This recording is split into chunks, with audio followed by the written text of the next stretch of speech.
Tsarevich begged his father to relieve him from the burden of succession. I do not think myself fit for government. My memory is weak, my body decayed. I do not aspire to the Russian crown. While Alexei failed to meet Peter's high expectations, the Tsar had already found someone else who did. A buxom Lithuanian peasant girl, Marfa Skafronska.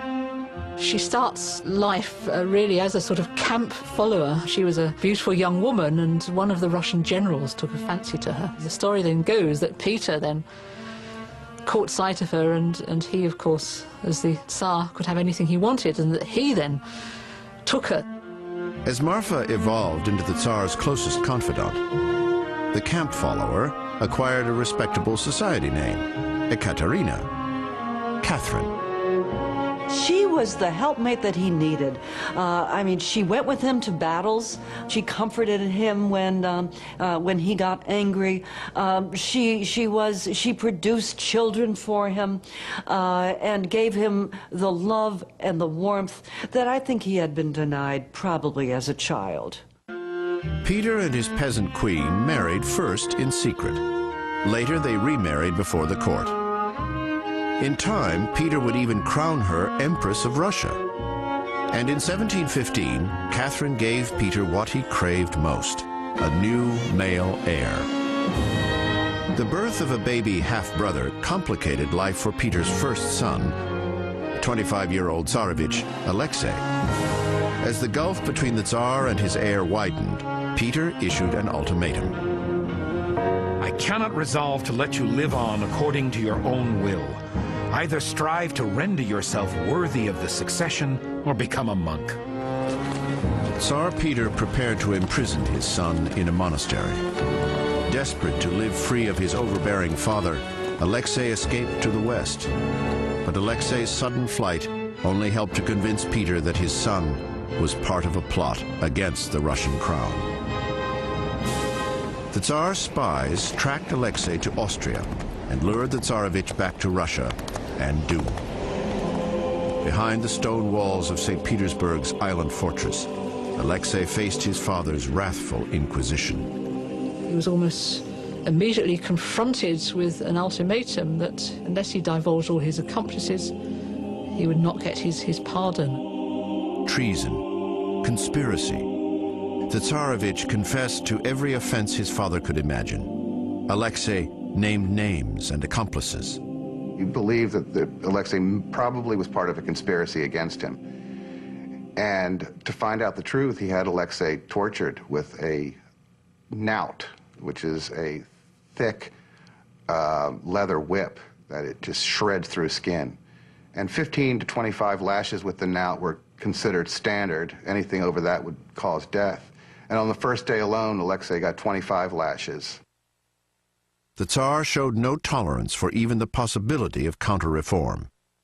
He sentenced his son to be beaten for 2 brutal days. June 1718. Alexei Petrovich Romanov died behind the fortress walls, condemned to death by his own father, the Tsar. I honestly don't believe that ultimately Peter wanted Alexis dead. He wanted him alive and being the Alexis which Peter wanted, but which is what Alexis couldn't be. Barely a year later, the wheel of fate turned on Peter.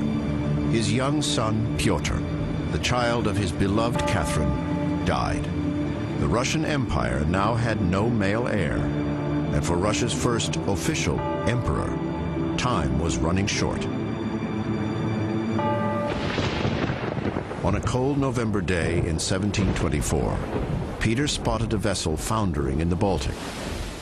Hands on to the very end, Peter waded into the freezing waters to save the sailors. Soon after, the Tsar fell sick. As he lay dying in January of 1725, Peter took pen and paper and prepared to write his will. In a single generation, Peter the Great had remade Russia. He had transformed his ancient land from an isolated kingdom into a modern global power, the goal a headstrong young man had set some 30 years before. Peter introduced so much that was new, but in particular, he ended the xenophobia and the religiosity of the old Muscovite way of life, and he ended the isolation of Russia as a country.